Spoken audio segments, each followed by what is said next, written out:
안녕하세요. 치트키보다 빠른 책트키입니다. 이 책은 어느 나라에서든지 보통 사람들은 잘 모른다.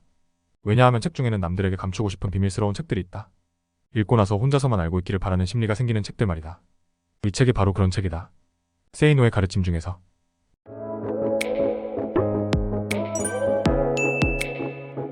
인생은 한순간 한순간이 협상입니다. 중요한 계약서에 쌓인 도장부터 안 씻는 운동화를 쿨거래하기 위해 내고는 없다며 다짐하고 나가는 중고 당근거래. 삼겹살을 먹을지 닭갈비를 먹을지 돼지갈비를 먹을지 의견이 오가며 결정해야 하는 저녁 외식 메뉴. 해외여행으로 일본에 놀러가기로 한 MBTI J와 P의 여행 계획. 올 한 해 영혼을 갈아 넣으며 열심히 일한 직장에서의 연말평가와 연봉협상. 이렇게 우리는 크고 중요한 일부터 작고 사소한 일까지 매 순간 협상 테이블에 앉게 됩니다. 그리고 그 결과에 따라 우리의 미래는 달라집니다. 그래서 우리는 협상의 기술을 익혀야 합니다. 왜냐하면 당신의 삶의 성공과 행복을 가져다주는 가장 큰 경쟁력이 되기 때문입니다. 당신이 지금까지 마주했던 협상의 결과는 어떠셨나요? 잘 되었던가요? 아니면 대실패였나요? 아니면 방법을 몰라 매번 상대에게 맞춰주는 협상을 하고 계신가요? 세이노가 혼자서만 알고 싶은 비밀스러운 비법서를 지금 공개합니다. 그러니 은밀하게 이 영상을 보세요. 누구에게도 공유하지 말고요. 우리네 인생은 실전입니다. 이론서, 교과서처럼 딱딱 들어맞는 상황이 만들어지진 않습니다. 그래서 우리는 이론을 배우고 실전에 적용해야 합니다. 그 실전에 적용할 수 있도록 경험 위주의 협상 법칙을 세이노가 알려줍니다. 첫 번째는 오리엔탈 스타일로 유교적 사고방식으로 접근하는 겁니다. 두 번째는 웨스턴 스타일로 합리적으로 논리를 전개시켜 나가는 방법입니다. 마지막 세 번째는 갱스터 스타일로 막무가내식 형태인데 배째라는 식입니다. 오리엔탈 스타일은 주로 나이 많은 사람들이 사용하는 방식입니다. 내 나이가 몇 살이냐, 너는 윗사람도 없느냐, 말투가 그게 뭐냐, 학교도 안 다녔냐, 부모도 안 계시냐, 젊은 사람이 그게 뭐냐, 가정교육을 어떻게 받았느냐 등등의 말이 이 범주에 속합니다. 사실 다시는 안 만날 상대라면 첫 번째, 갱스터 스타일로 대응하는 것이 가장 효과적입니다. 예를 들면 다음과 같습니다. 에이, 내가 나이 말아 처먹어 오는데 뭐 보태준 거 있냐? 그래, 나 잘았다. 그래서 뭐가 어떻다는 거야? 혹은 나 못 배우고 가방 가벼워서 무식한데 그래 유식한 당신. 그래서 뭐가 어떻다는 거냐? 이러한 대응 방법은 오리엔탈식 논리의 근저가 되는 유교적 사고를 깡그리 무시하는 것이게 상대방은 대화가 안 된다는 것을 즉각 깨닫게 됩니다. 이런 대응법은 사실 다시는 안 볼 사람을 상대로 유용하게 사용됩니다.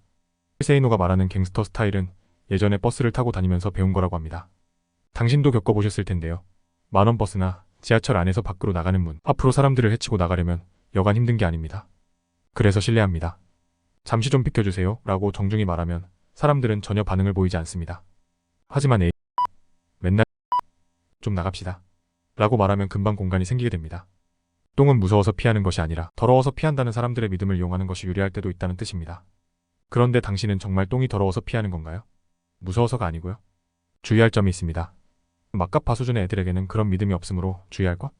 두 번째, 오리엔탈 스타일에 똑같은 오리엔탈 스타일로 대응하는 방법도 있습니다. 이런 방법은 주로 얼굴을 자주 대면해야 할 상대에게 사용하게 됩니다. 이를테면 이렇습니다. 제가 나이가 어려서 철이 없습니다. 그러니 어르신께서 지도 편달하여 주십시오. 제가 머리가 부족하여 말씀하신 뜻을 잘 이해하지 못하였을 뿐이지 우더른을 공경하는 법도 배우지 못한 막 자란 사람은 절대 아닙니다. 일단은 상대방의 논리에 동조한 뒤 기회를 노리라는 뜻입니다. 또 오리엔탈 스타일을 다음에 나오는 직장인들의 이야기처럼 응용하면 이렇습니다. 좀 더 높은 유교적 가치에 호소하는 것입니다. 저라고 뭐 별 수 있겠습니까? 우리는 다 같이 봉급쟁이 아닙니까? 호라비 사정 과부가 안다고 저도 도와드리고 싶습니다. 하지만 제가 지난달 잘못을 범해 심할서를 썼습니다. 저도 부양해야 할 가족이 있습니다. 제 아내는 지금 임신 8개월이고 저의 부모님은 연로하신데 제가 부양해야 합니다. 제가 심할서를 한 번 더 쓰게 되면 그땐 회사를 그만두어야 합니다. 저희 사장 새끼 악질이라는 거 다 아시지 않습니까? 제발 저를 좀 도와주십시오. 저보다 못한 상황에서 사시는 분은 아니지 않습니까?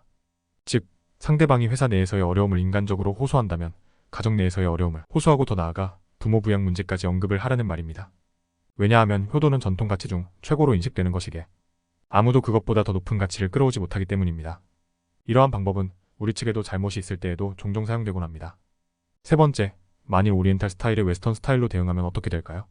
예를 들어 비즈니스 협상 중에 상대방이 인간적인 면을 강조하는 오리엔탈 스타일인 경우가 있습니다. 회사에서의 제 입장이 현재 이러저러합니다. 인간적으로 저를 좀 제발 도와주십시오. 위원회는 절대 잊지 않겠습니다. 이런 상대를 만나게 되면 세이노는 직원들에게 다음과 같이 웨스턴 스타일로 대응하라고 합니다. 단 조건이 있습니다. 우리 측 문서나 계약 내용으로 보아 유리한 경우에만 그렇습니다. 저도 물론 당신의 입장을 충분히 이해합니다. 그러나 문제의 핵심은 그것이 아니라 이것입니다. 이 문제 자체에 초점을 두고 생각해보세요. 잘못된 것은 분명히 하고 바로잡아야 하지 않겠습니까? 라고 말이죠. 네 번째, 심화 버전으로 상대가 오리엔탈과 웨스턴이 섞인 복합 스타일일 경우입니다. 우선은 말꼬리를 트집 잡아 낚아채야 합니다. 이를테면 상대가 연장자라면 말씀하시는 내용이야 충분히 이해가 되고, 선생님 입장이니까 그렇게 말할 수 있는 것이지만 저야 입장이 다르지 않습니까? 그런데 입장 차이를 떠나 아까부터 제가 상당히 기분 나쁜 게 있는데, 도대체 내가 선생님 아들도 아닌데 어째서 반말을 하십니까? 말이라는 것이 아다르고 어다른 법 아닌가요? 어차피 당신은 속으로는 논리 싸움에 대응하지 못하고 있음을 알 터이니 엉뚱하게도 상대의 말투로 시비를 잡는 것입니다. 왜냐하면 예의를 갖추어 서로 존대를 해야 하는 것도 오리엔탈 스타일에 사용되는 논리 중 하나이기 때문입니다. 이렇게 되면 문제의 본질에서 벗어나 엉뚱한 것으로 초점이 옮겨지는 효과를 갖게 됩니다. 다섯 번째, 웨스턴 스타일에 반드시 웨스턴 스타일로 대응해야 하는 경우입니다. 계약서 작성을 해야 할 때입니다. 만일 당신이 상대방으로부터 돈을 받는 입장이라면 뭔가 하나라도 잘못될 경우 돈을 받지 못하게 되는 수도 있고, 상대가 말도 안 되는 트집을 잡으면서 대금 지불을 거절할 수도 있으므로 오리엔탈 스타일을 적절히 섞어 나가는 것이, 즉 두리뭉실한 것이 유리합니다. 이를테면 이런 문구가 들어가게 되면 저는 우리 회사 악바리 사장에게 맞아 죽어요. 그러니 제가 이미 알고 있는 내용인데 굳이 문서로 적어 넣을 필요가 있겠습니까? 하지만 당신이 상대방에게 돈을 주는 입장이라면 상대방이 해야 할 모든 것을 정확하게 표기해야 합니다. 명심하세요.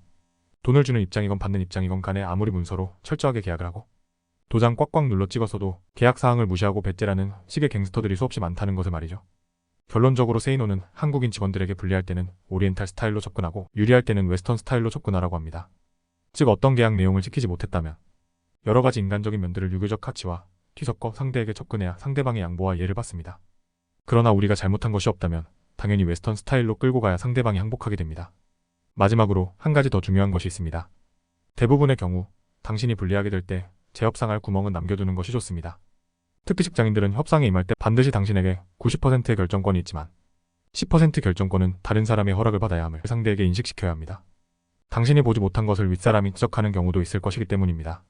그러니 오늘 이 세이노의 여러 가지 실전 협상 스킬을 적재적소에 잘 사용하여 원하는 결과를 얻어내시길 바랍니다.